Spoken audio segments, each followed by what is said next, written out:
علی بھائی، اگلا سوال ہے، آپ نے ایک سے زیادہ مرتبہ صحیح بخاری کی حدیث نمبر 3748 بیان کی ہے کہ جب سیدنا حسین رضی اللہ عنہ کے سر مبارک پر عبید اللہ بن زیاد نے چھڑی ماری نعوذ تو باللہ۔ حضرت انس بن مالک رضی اللہ عنہ بھی وہاں موجود تھے، اور انہوں نے فرمایا کہ سیدنا حسین رضی اللہ عنہ رسول اللہ صلی صلی اللہ اللہ علیہ علیہ وآلہ وسلم۔ وسلم کے ہم شکل تھے۔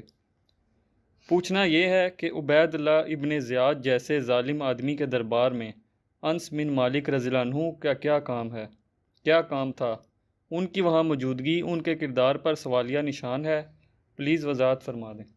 کوئی سوالیہ نشان نہیں ہے جی۔ پہلے تو یہ کلیئر کریں کہ یہ لفظ جو ہے نا، عموماً ہم بولتے ہیں انس، یہ لفظ ہے انس، الف پہ بھی زبر ہے، نون پہ بھی زبر ہے، اور پھر سین سے جا کر ملے گا۔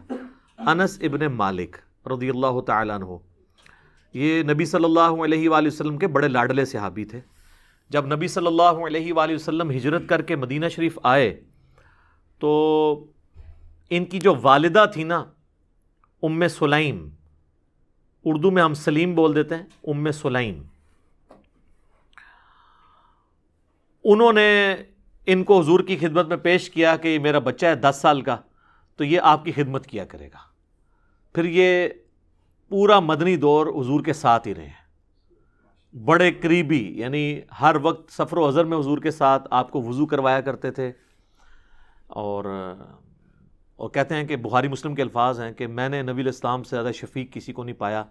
وہ کہتے ہیں میں کبھی مجھے حضور کسی کام بھیجتے تھے تو میں بچوں میں کھیلنا شروع کر دیتا تھا، ٹھیک ہے، اور کام ہی بھول گیا، ظاہر ہے 10 سال کا بچہ، کھیلنے کودنے کی عمر ہے۔ آپ نے کبھی مجھے نہیں ڈانٹا، آپ آتے تو بس آ کے مجھے بھی پیار سے 19 کہہ کے بلاتے تھے، ٹھیک ہے، کہ میں نے تو تمہیں کام بھیجا تھا۔ اور وہ کہتے ہیں مجھے نبی علیہ السلام نے آج تک زندگی میں یہ نہیں کہا کہ تم نے یہ کیوں کیا اور یہ کیوں نہیں کیا، اتنی شفقت فرماتے تھے۔ تو ان کی خوش قسمتی ہے کہ 7 صحابہ جنہوں نے سب سے زیادہ حدیثیں روایت کی ہیں ذخیرہ حدیث میں، ان میں انس ابن مالک بھی شامل ہے۔ پہلے نمبر پہ حضرت ابو ہریرہ ہیں رضی اللہ تعالیٰ عنہ، پھر عبداللہ ابن عمر ہیں، انس ابن مالک ہیں، سیدہ عائشہ ہیں، اور عبداللہ ابن عباس ہیں، جابر بن عبداللہ ہیں، ابو سعید خدری ہیں رضی اللہ عنہم اجمعین وعلیہم السلام اجمعین، ان میں یہ شامل ہے۔ اور اللہ تعالیٰ نے ان کو لمبی عمر دی، حضور کی دعا بھی تھی ان کے لیے کہ اللہ تعالیٰ اس کی عمر میں برکت دے۔ 93 ہجری میں یہ فوت ہوئے ہیں، حضور علیہ السلام کے بعد 82 سال تک زندہ رہے ہیں، اور آلموسٹ 110 سال کی عمر میں یہ فوت ہوئے ہیں۔ تو آپ ذرا امیجن کر سکتے ہیں، بعض جگہ 110 آتا ہے، بعض جگہ 103 آتا ہے، کیونکہ وہ پھر اس کے سن میں بھی اختلاف ہے۔ بال 93 ہجری اگر مانا جائے نا تو ان کی 103 سال عمر بنتی ہے، قمری اعتبار سے اور شمسی اعتبار سے 100 سال، اتنی عمر تو تھی۔ اور یہ بصرہ میں فوت ہونے والے آخری اصحاب میں سے تھے، انس ابن مالک۔ تو ان کے بارے میں یعنی یہ کہنا کہ جی وہ اس حدیث کے موقع پر وہاں پہ موجود تھے، اس سے بھی بڑی تہمت ان پہ لگائی گئی کہ جی وہ سنان بن انس جو تھا جس نے حضرت حسین علیہ السلام کا گلا کاٹا تھا، نعوذ باللہ من ذالک، وہ ان کا بیٹا تھا۔ وہ ان کا بیٹا نہیں تھا، یہ تو قبیلہ خزرج سے تعلق رکھتے تھے جس کے سردار سعد ابن عبادہ تھے۔ یہ تو انصاری صحابی ہیں انس ابن مالک، اور قبیلہ نخی تو علیحدہ سے ایک قبیلہ ہے، وہ سنان بن انس اور تھا۔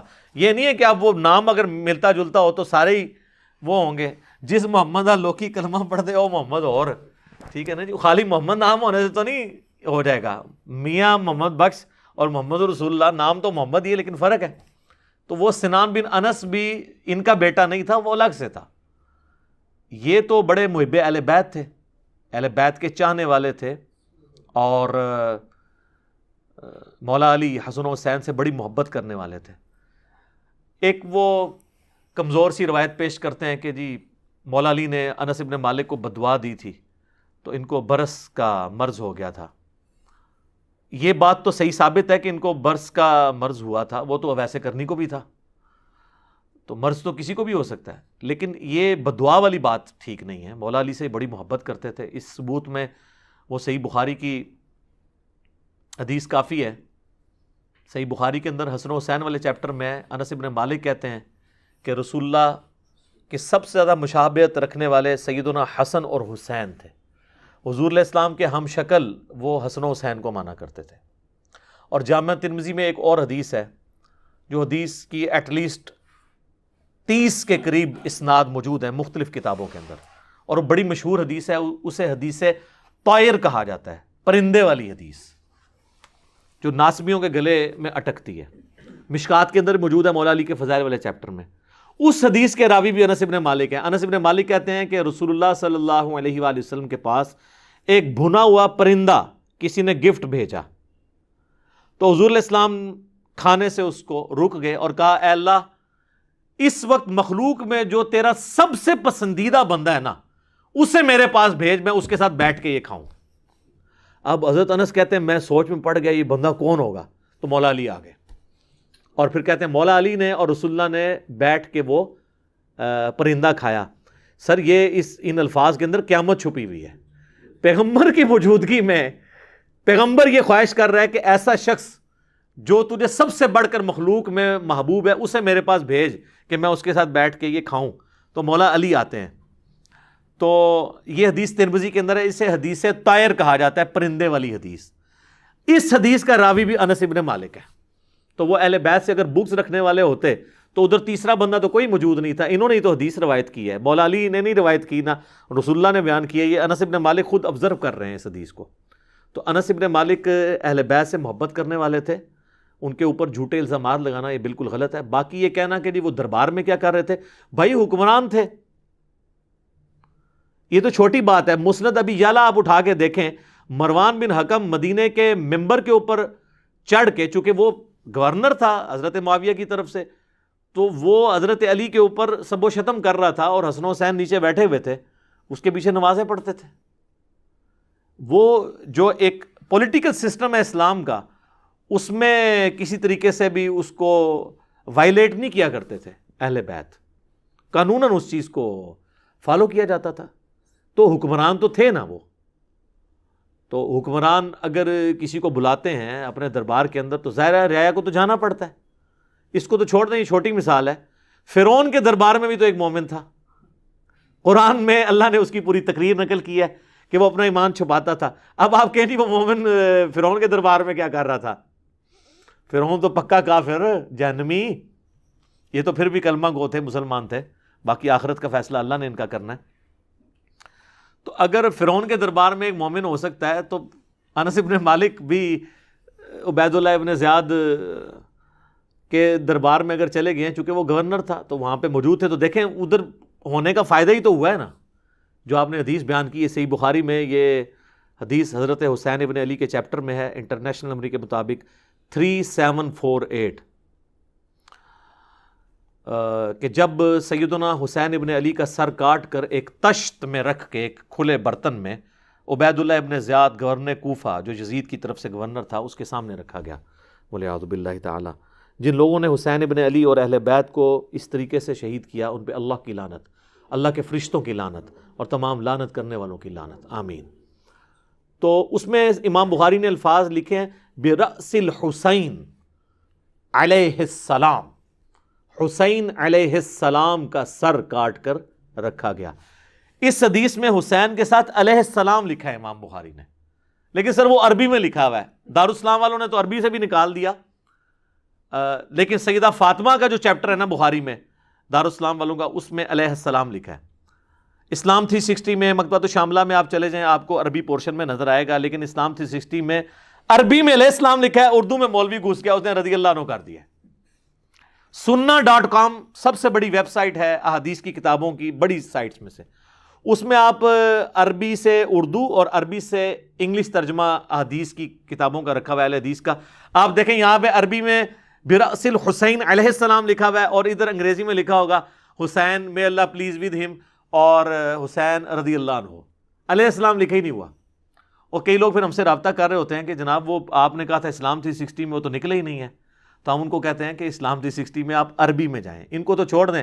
وہ زائد چیپا بھائی جب مجھے ملنے آئے پہلی دفعہ 24 اگست 2017 کو اسلام آباد, تو ان کی اپنی وہ بنائی ہوئی ایپ ہے اسلام 360, تو وہ جب میں ان کو نمبر بولتا جا رہا تو وہ کہتے ہیں نہیں، میں نے کہا عربی میں دیکھیں، تو وہ بھی سر پکڑ کے بیٹھ کے کہ یار یہ عربی میں اگر لکھا تھا تو ترجمے والے نے کیوں 2 نمبری کی؟ کیونکہ ترجمے والے نے فرقہ بچایا اپنا تاکہ سنی شیعہ دراڑ قائم رہے.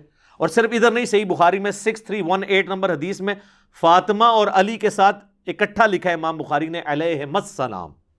اور صرف امام بخاری نہیں، امام ابو داؤد نے کم از کم 12 جگہ پر سنن ابی داؤد کے اندر علی علیہ السلام لکھا ہے. 4646 نمبر حدیث آپ کھول کے دیکھیں ابو داؤد کی، علی علیہ السلام لکھا ہے. اور صرف یہ نہیں، امام ترمذی نے اور امام نسائی نے اپنی حدیث کی کتابوں میں حضرت حسن و حسین والی جو حدیث لی کہ وہ نبی علیہ السلام ان کی وجہ سے ممبر سے اتر کے نیچے آ گئے، اور ایک حدیث میں ہے کہ وہ ان کی اس پہ پیٹھ پہ چڑھ گئے تو نماز لمبی کر دی، اس میں انہوں نے لکھا ہے حسن اور حسین کے ساتھ علیہم السلام. یہ تو ہمیشہ سے لکھتے آئے ہیں. بہرحال اس میں آتا ہے کہ جب سر کاٹ کر رکھا گیا تو وہ چھڑی سے ان کے جو ہے نا وہ کریدنے لگا اور ان کے حسن میں کچھ کلام کیا. تو انس ابن مالک نے کہا اللہ کی قسم، یہ حدیث بخاری میں بھی ہے اور ترمذی میں بھی، اللہ کی قسم حسین ابن علی سب سے زیادہ رسول اللہ کی مشابہت رکھنے والے تھے. اور اس میں الفاظ ہیں کہ اس وقت حسین ابن علی کے سر اور داڑھی میں وسمہ کا خضاب لگا ہوا تھا. وسمہ وہ بوٹی تھی جو کالا کرنے کے لیے استعمال ہوتی تھی. میرا یوٹیوب پہ ایک کلپ بھی ہے کہ آپ کتنی عمر تک داڑھی کو کالا کر سکتے ہیں. بہت بوڑھا بندہ تو نہیں کر سکتا، لیکن 50s کی رینج میں جو ہے نا، 60 سال سے پہلے کیونکہ حضرت حسین علیہ السلام کی عمر 58 سال تھی، تو آپ کالا کر سکتے ہیں. یہ علیحدہ سے ایک ٹاپک ہے، میں نے اس میں دلائل بھی دیے ہیں اور مخالفین کے دلائل کا جواب بھی دیا ہے. تو انس ابن مالک وہاں تھے تو دیکھیں نا، وہ نعوذ باللہ خاموشی تو انہوں نے اختیار کی. صحیح مسلم میں حدیث ہے نا کہ برائی دیکھو، ہو سکے تو اپنے ہاتھ سے روکو. اب ہاتھ سے ایک 70 سال کا بوڑھا کیا روک سکتا تھا؟ اگر ہاتھ سے نہیں روک سکتے کم از کم زبان سے روکو. زبان سے تو روک دیا نا انہوں نے، اور اگر زبان سے بھی نہیں روک سکتے کم از کم دل میں برا جانو. لیکن ذالک اضعف الایمان، یہ ایمان کا سب سے کمزور ترین درجہ ہے کہ کوئی شخص برائی کو دل میں برا جانے. انس ابن مالک کمزور درجے پہ نہیں، انہوں نے زبان سے کم از کم ایک پروٹیسٹ ریکارڈ کروایا اور اپنا پوائنٹ آف ویو اس کے سامنے رکھ دیا. تو یہ انس ابن مالک کے اوپر بالکل جھوٹی تہمت لگائی گئی ہے کہ وہ کوئی نعوذ باللہ بنو امیہ کے درباری تھے. ایسا نہیں تھا. ظاہر ہے وہ حکمران تھے، تو وہ حکمران جب بلایا کرتے تھے تو صحابہ کو مجبوراً جانا پڑتا تھا. تو ظاہر ہے وہ حکمرانوں کی اطاعت والا معاملہ تو ہوتا تھا، لیکن جہاں جہاں وہ کوئی غلط چیز دیکھتے تھے وہ ہائی لائٹ کرتے تھے. آپ میرے کربلا والے ریسرچ پیپر میں کئی ایک اصحاب کے اس طرح کے واقعات پڑھیں گے کہ وہ چیزیں ہائی لائٹ کر دیا کرتے تھے. اب یہ ایک پورا ٹاپک ہے، مطلب اس پہ میں اب گھنٹوں بول سکتا ہوں کہ مولا علی نے کس طریقے سے ان بدعات کو ان کی ریمیڈی کی اور دوبارہ سے اپنے دور خلافت کے اندر جو ہے وہ سنت نبوی کو زندہ کیا ہے. ایک پورا ٹاپک ہے، اور میں یعنی اس سے پہلے کہ سب لوگوں کو ایک تشویش ہو جائے کہ وہ کیا چیزیں ہیں، تو یہ میرا ایک ریسرچ پیپر ہے جی، واقعہ کربلا کا حقیقی پس منظر 72 صحیح الاسناد احادیث کی روشنی میں. یہ 72 کا ٹائٹل جو ہے وہ شہداء کربلا کی نسبت سے، ورنہ اس میں احادیث 200 سے زیادہ ہیں.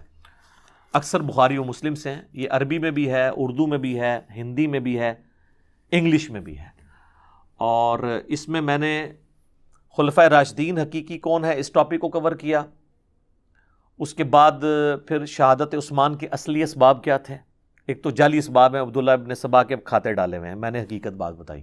پھر جنگ جمل صفین نہروان ڈسکس ہوئی، پھر صلح حسن ڈسکس ہوئی، پھر حضرت معاویہ رضی اللہ تعالیٰ عنہ کا دور ملوکیت اور اس میں کیا کچھ خلاف سنت باتیں ہوئی وہ میں نے ڈسکس کی ہیں. اور اس کے بعد یزید کی ولی عہدی اور الٹیمیٹلی سیدنا حسین ابن علی رضی اللہ تعالی عنہما وعلیہم السلام کی مظلومانہ شہادت. یہ سارے ٹاپکس میں نے کور کیے ہیں. آپ اس کی سافٹ کاپی مفت ڈاؤن لوڈ کریں ہماری ویب سائٹ ahlsunnatpak.com سے. اگر ہارڈ کاپی منگوانی ہے تو کل یہ 12 کا پیکج ہے.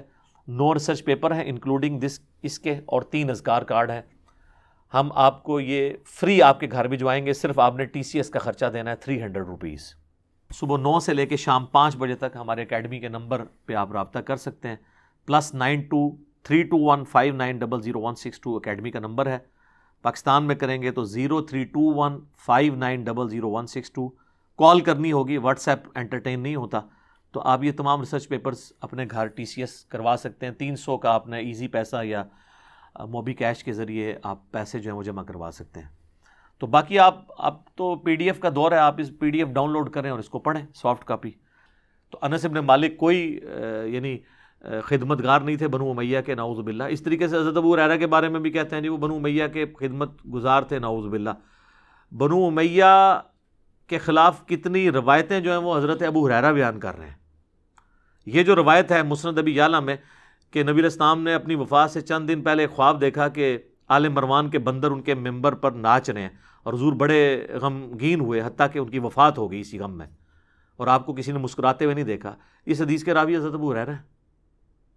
اسی طریقے سے جو بخاری کی حدیث ہے کہ میں آل قریش بنو امیہ کے ان لوڑوں کے نام بھی جانتا ہوں جن کے ہاتھوں امت کی تباہی ہونے والی ہے، مجھے رسول اللہ نے بتایا تھا، اس کے راوی بھی حضرت ابو ہریرہ ہیں۔ دلائل النبوہ امام بیہقی کی کتاب میں اور باقی کتابوں میں حضرت ابو ہریرہ کی دعا ہے، اللہ مجھے 60 جو ہجری کے اینڈ تک 70 کی دہائی سے شروع سے پہلے پہلے مجھے موت دے دینا، کیونکہ 61 ہجری میں یہ واقعہ کربلا ہوا۔ وہ تو بازاروں میں چلتے ہوئے یہ دعا مانگا کرتے تھے۔ صحیح مسلم میں حدیث ہے، حضرت ابو ہریرہ رضی اللہ تعالیٰ عنہ کہتے تھے کہ نبی علیہ السلام نے فرمایا کہ میری امت کا یہ قبیلہ میری امت کی اینٹ سے اینٹ بجا دے گا۔ تو صحابہ نے کہا یا رسول اللہ آپ ہمیں کیا حکم دیتے ہیں؟ تو آپ نے فرمایا کاش میری امت ان کا ساتھ نہ دے اس وقت، بنو امیہ۔ یہ ساری کریٹیکل حدیثیں حضرت ابو ہریرہ نے روایت کی ہیں۔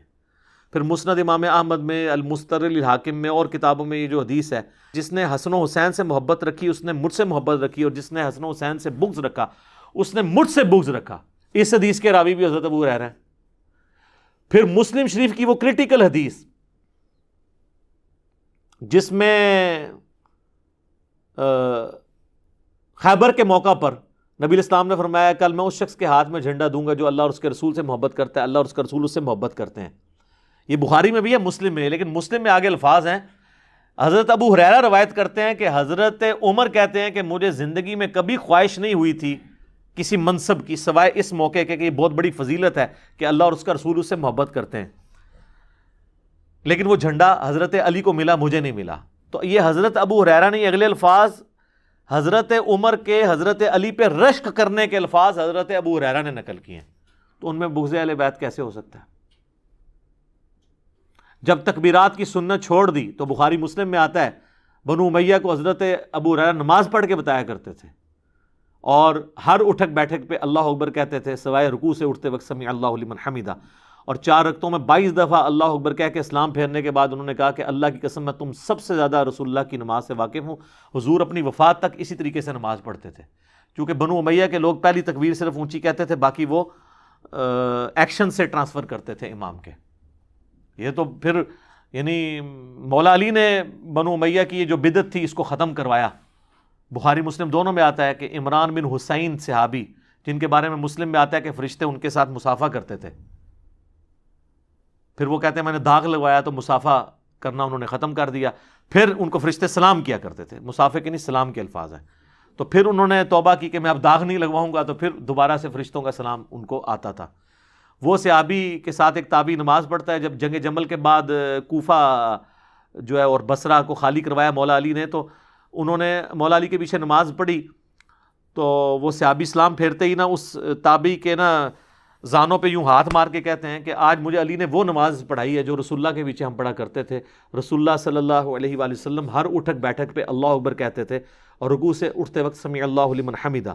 یعنی یہ حضرت عثمان کے دور میں ہی ان کے گورنروں نے نماز کی حالت بگاڑ دی تھی، کیونکہ جنگ جمل کے بعد اگر حضرت علی کسی نماز کو صحیح کر رہے ہیں تو اس کا مطلب ہے اس سے پہلے خراب ہو چکی ہوئی تھی۔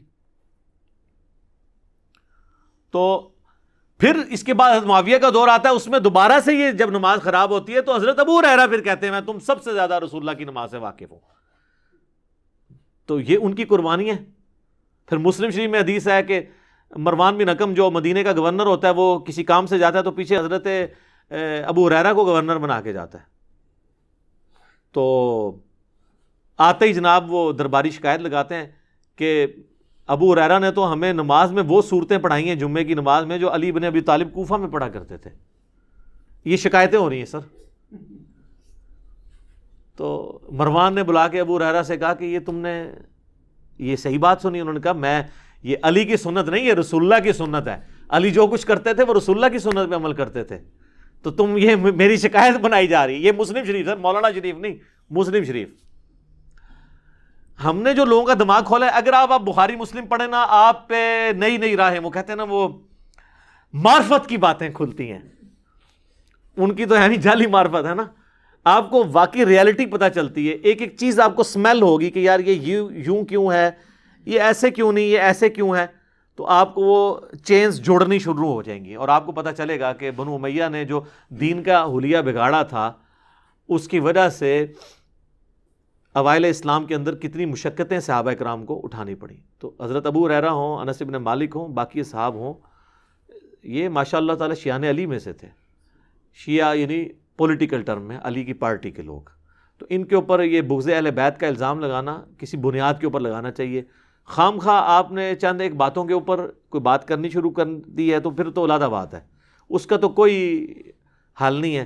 یہ تو ویسے ہی ہے جیسا کہ مختار سقفی کو سنی جو ہے سنیوں میں گھسے ہوئے ناسبی برا سمجھتے تھے، اس نے قاتلین حسین کو قتل کیا، اور شیعہ اس کو ایکسیپٹ نہیں کرتے تھے، وہ کہتے تھے کہ وہ جی عبداللہ بن عمر کا بہنوئی تھا، ٹھیک ہے نا جی۔ تو وہ یعنی اس طریقے سے تو کوئی مسئلہ حل نہیں ہوتا نا۔ اب کسی کا کوئی رشتہ نکل آیا ہے، کوئی تعلق نکل آیا ہے، یا کسی کے لیے کوئی تعریفی کلمات کر دی ہیں، اس کی وجہ سے پوری زندگی تو زیرو سے ملٹیپلائی نہ کرے۔ تو انس بن مالک رضی اللہ تعالیٰ عنہ علیہ السلام کی زندگی کو بھی زیرو سے ملٹیپلائی نہیں کرنا چاہیے، وہ اہل بیت کے چاہنے والے تھے۔ ٹھیک ہوگا جی۔